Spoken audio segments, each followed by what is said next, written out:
आकाश का पंछी उड़ता है ऊंचे गगन पर, पहुंचेगा एक दिन कभी तो चांद की उजली जमी पर।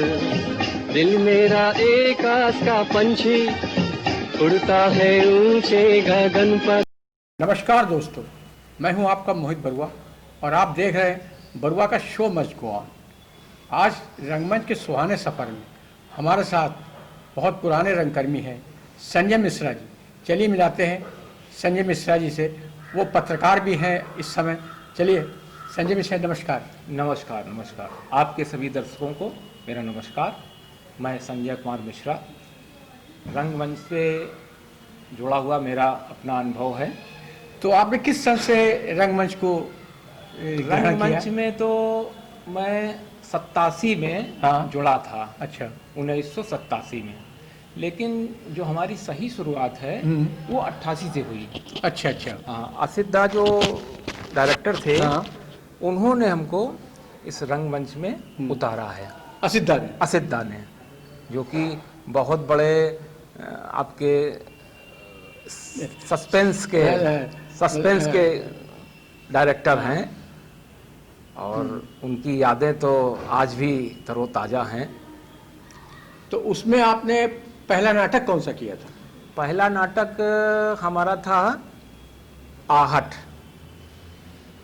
अरे गजब रे गजब, कितना गजब का नाटक था वो। तो देखते जाओ, लास्ट में समझ में आता है कि कैसे उन्होंने क्या कर दिया मंच में। हाँ, मंच में गजब रे गजब।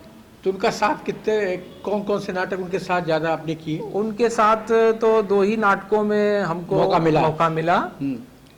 एक तो यही था आपका आहट, जिससे हमारी शुरुआत हुई। रंगमंच में उन्होंने ही हमको उतारा, तो कह लीजिए वो हमारे इस लाइन के फादर थे, गुरु थे, कुछ भी आप कह लीजिए, भगवान थे, है ना। और उसके बाद फिर दूसरा नाटक हुआ था फंदा। हाँ, माउस ट्रैप। हाँ, हालांकि उन्होंने हमको एक शिक्षा दी। कहने लगे देखिए, आप अभी नई उम्र के छोटे बच्चे हैं और ये फिल्मी बुखार चढ़ जाता है, तो पहले आप अपने आप को मेंटेन करिए, फिल्मी बुखार से हटिए, तब स्टेज में आइए। अच्छा। हाँ, तो हमने ये क्या चीज़, वो बहुत चिढ़ते थे। अच्छा, बहुत ज़्यादा चिढ़ते थे, कहते फिल्मी बुखार को किनारे कर दीजिए, तब स्टेज में लाएंगे आपको। और होता क्या है कि फिल्मी बुखार जो नई उम्र के बच्चे होते हैं उनको लग ही जाता है। 4-6 फिल्में देखी और उनको ये लगता है मैं आज हीरो बन जाऊंगा और मैं यहाँ से बम्बई जाऊंगा, लोग हमारा इंतजार कर रहे होंगे, मैं उतरूंगा और डायरेक्टर हमको तुरंत साइन कर लेगा। तो एक ख्यालों की दुनिया एकदम उभर के आ जाती है और उस दुनिया में जो धरातल है वो गायब हो जाता है। फिर उसके बाद आपने किस निर्देशक के साथ काम किया? इसके बाद हमको मौका मिला सतीश आनंद जी के साथ। अच्छा, एनएसडी के थे शायद? जी हाँ, NSD, national school of drama के सतीश आनंद जी पटना के रहने वाले हैं, शायद पटना ही के रहने वाले हैं। तो उनके साथ काम करने का मौका मिला। तो क्या वर्कशॉप भी थी कि उनके साथ? हाँ, वर्कशॉप भी की है। 1 महीने का वर्कशॉप? हाँ, 1 महीने का वर्कशॉप किया। इसके बाद हम लोगों ने किया था ये चंद्रगुप्त नाटक किया था।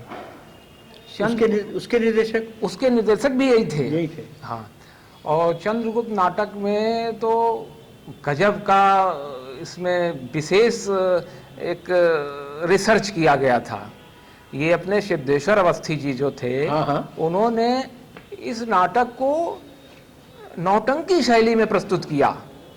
ये एक बहुत ही चैलेंजिंग चीज थी और मैं समझता हूँ ये नाटक विधा में एक नई खोज थी और इसको कर पाना इतना आसान नहीं था, क्योंकि इसमें बहुत कैरेक्टर थे और इसको संगीतमय शैली में अच्छा हाँ उन्होंने किया। और वो जो रिदम बजती थी उससे तो आपका अंग अंग झूम उठे, संगीत की लय। जी हाँ। उस समय संगीत किसने, बीए भाई ने दिया था क्या? किसने दिया? अब कुछ याद हमको याद नहीं है क्योंकि पुरानी बात हो गई। तब मैं बच्चा ही था, कोई ज़्यादा बड़ा नहीं था। और उसमें बल्कि श्री प्रकाश वाजपेयी जी ने भी काम किया था। अच्छा, जहाँ जो आजकल अमिताभ बच्चन जी के साथ वो गुलाबो सितारो फिल्म में जिन्होंने काम किया, अभिनय हाँ, किया है। अभिनय किया है, उसमें वो पांडे जी का रोल उन्होंने निभाया है। तो हालांकि उनका एक डायलॉग हमको याद आता है बार बार, वो बड़ी इतने उतावले और इतने ज्यादा गुस्से में बोलते थे, वो मैं आपको एक सुनाना चाहूंगा। हाँ हाँ, सुनाइए। वो कहते थे, चुप रहो अम्बिक। तो हालांकि अच्छा भी लगता था, लेकिन कुछ हंसी भी आती थी हम लोगों को रिहर्सल में। हाँ हाँ। और फिर उस नाटक को हम लोग ले गए थे, बाहर भी गए थे? हाँ, बाहर भी गए थे। पहले लाजपत भवन में कानपुर में हुआ था। हाँ। इसके बाद देहरादून में गए थे हम लोग, वहाँ भी इसको अभिनीत किया था। और ये भारतवर्ष का नाट्य समारोह था, उसमें हम लोगों ने पहला पुरस्कार इसमें जीता भी था। अच्छा। हाँ, ये एक बड़ी उपलब्धि रही। और ये बल्कि कानपुर के लिए, कानपुर रंगमंच के लिए एक बहुत बड़ी उपलब्धि थी। और इसका श्रेय तो हम अतुल सत्यमूर्ति जी को भी देंगे, क्योंकि उनका प्रयास बहुत ज़्यादा था। अच्छा। हाँ, उनके पिताजी भी इसमें लगे हुए थे, हैं। उनकी भी काफ़ी सी, हालांकि वो उस समय नहीं थे, एक्सपायर हो चुके थे। तो अतुल सत्यमूर्ति जी ने भी इसमें काफ़ी सहयोग किया और उन्हीं के कारण ये सब हो पाया। उसके बाद फिर मैं तो इसमें बहुत ज़्यादा घुस चुका था। और वो जो 88 से 95 तक का हमारे जीवन का दौर जो 8 साल का बीता, वो पूरा रंगमंच के लिए ही समर्पित था। उसके बाद मैंने एक संस्था का रजिस्ट्रेशन भी कराया, सामाजिक एवं सांस्कृतिक संस्था कला दर्शन। तो उसके माध्यम से भी मैंने जन जागृति अभियान चलाया। और एक हमारा उद्देश्य था समाज में कुछ अच्छा बताने का, नशा मुक्ति, कुरीतियाँ जो हैं जैसे दहेज प्रथा है, इन सबको लेके मैंने बृहद करीब 2 साल तक इसका चलाया। हाँ। तो बाहर भी गए आप लेके? बाहर हम गए हैं, यहाँ गए हैं, आपके उन्नाव गए हैं, और लखनऊ में भी मंच किया है। लेकिन कानपुर में इसके 15-20 शो किए हैं। तो रंगमंच के साथ जुड़ते जुड़ते आपने समाज सेवा भी शुरू कर दी? हाँ, समाज सेवा, क्योंकि कलाकार जो होता है वो समाज का दर्पण है।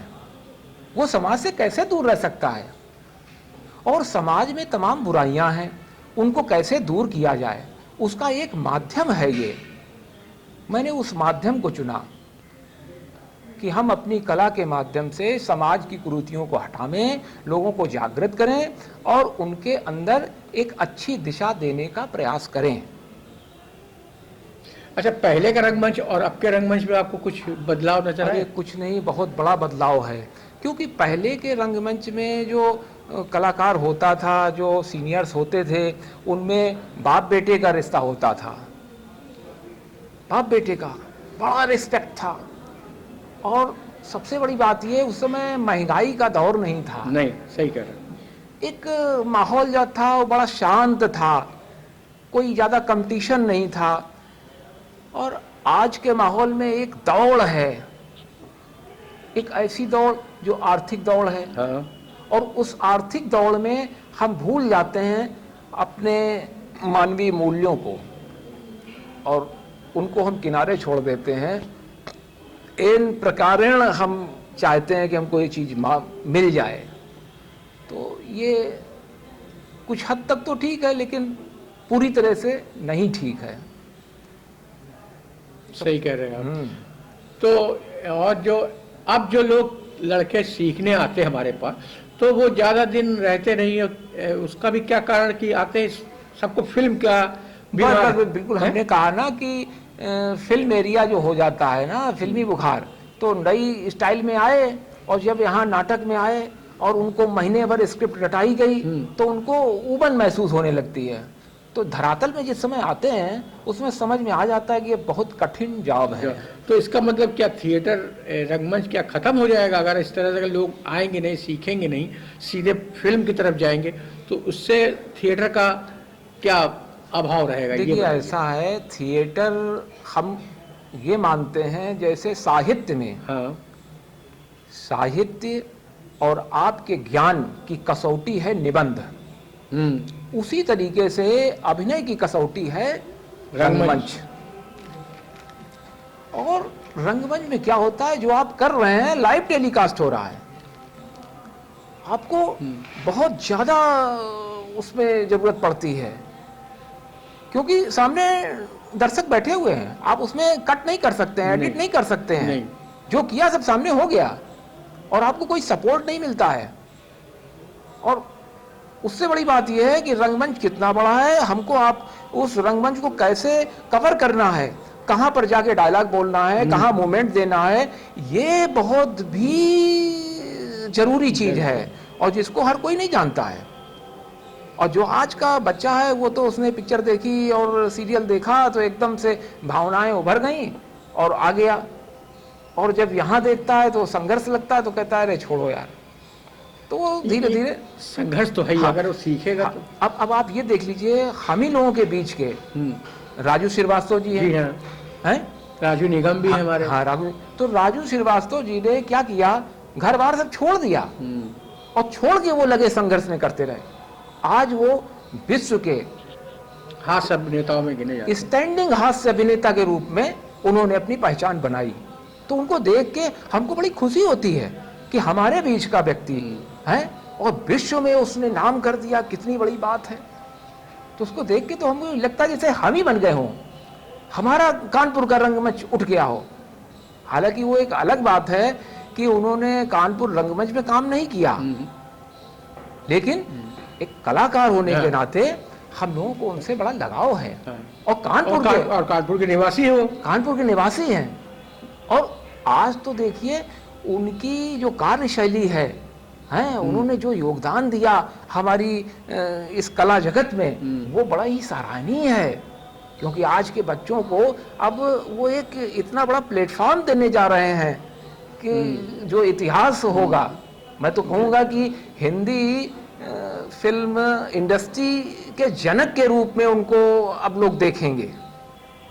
सही है कि नहीं? बिल्कुल सही कह रहे हैं आप, क्योंकि नोएडा में शायद बनने भी जा रहा है फिल्म सिटी। जी जी जी, नोएडा में बनने जा रहा है।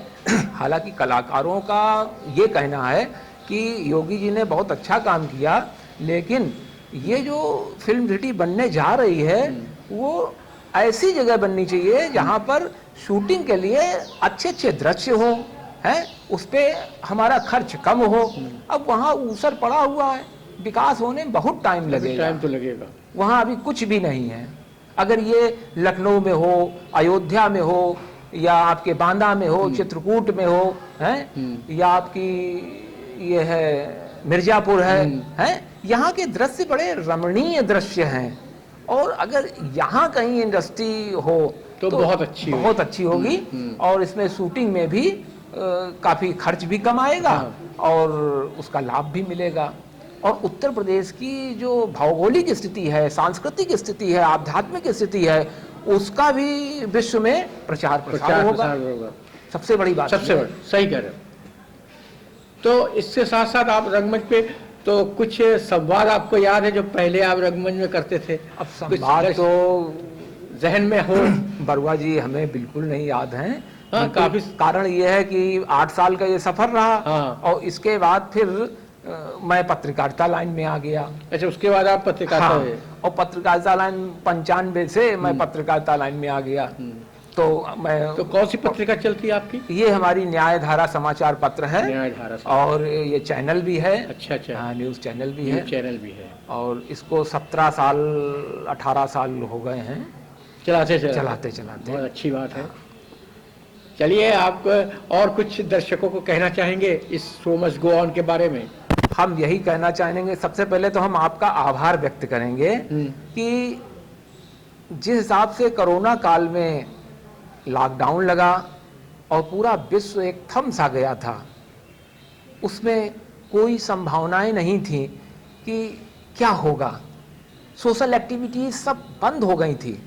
ऐसे समय में बरुआ जी आपने ये जो शो चलाया, जिसकी की कड़ी में मैं शायद 119वां एपिसोड ये होगा, उसकी कड़ी में आपने हमको लाया और ये कड़ी के माध्यम से कला क्षेत्र को आपने जीवित किया और एक नई दिशा दी। इसके लिए मैं आपका आभारी हूँ और साथ में आपकी टीम का आभारी हूँ। और मैं ये भी कहना चाहूँगा कि आपका तो नाम बहुत ही अच्छा है, क्योंकि आपने जैसे रंगमंच में, कला जगत में रंगमंच श्रेष्ठ है, उसी तरीके से रंगमंच में, स्टेज में नुक्कड़ नाटक श्रेष्ठ है। क्योंकि नुक्कड़ नाटक में कोई लाइटिंग अरेंजमेंट नहीं होता है, कोई स्टेज नहीं होता है, कोई मेकअप नहीं होता है, कोई कट नहीं होता है। तो मैं ये कहूँगा कि अभिनय की सबसे पराकाष्ठा नुक्कड़ नाटक है और वो नुक्कड़ नाटक आपने इतना बम्पर चलाया कानपुर में, काफी जो इतिहास में हो गया।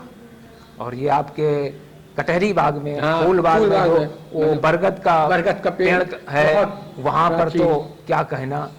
और वो भी ऐसा नहीं, आपने व्यंग्यात्मक नुक्कड़ नाटकों को प्रस्तुत किया और उसमें एक आपकी सामाजिक मैसेज था। सबसे बड़ी बात ये मैसेज था, हंसाने के साथ, व्यंग के साथ एक मैसेज।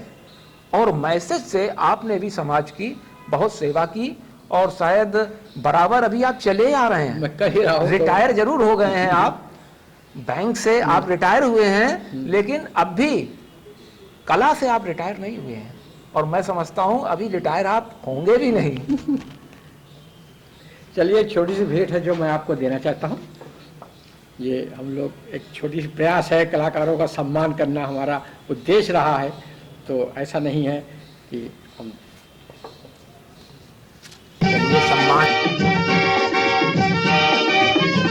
कभी मंजिल भी मिल जाएगी, अभी तो हर आस बाकी है, उम्मीदों पर नौ बहारे हैं, जहाँ तक ये सांस बाकी है। कभी मंजिल भी मिल जाएगी, अभी तो हर आस बाकी है, उम्मीदों पर नौ बहारे हैं, जहाँ तक ये सांस बाकी है।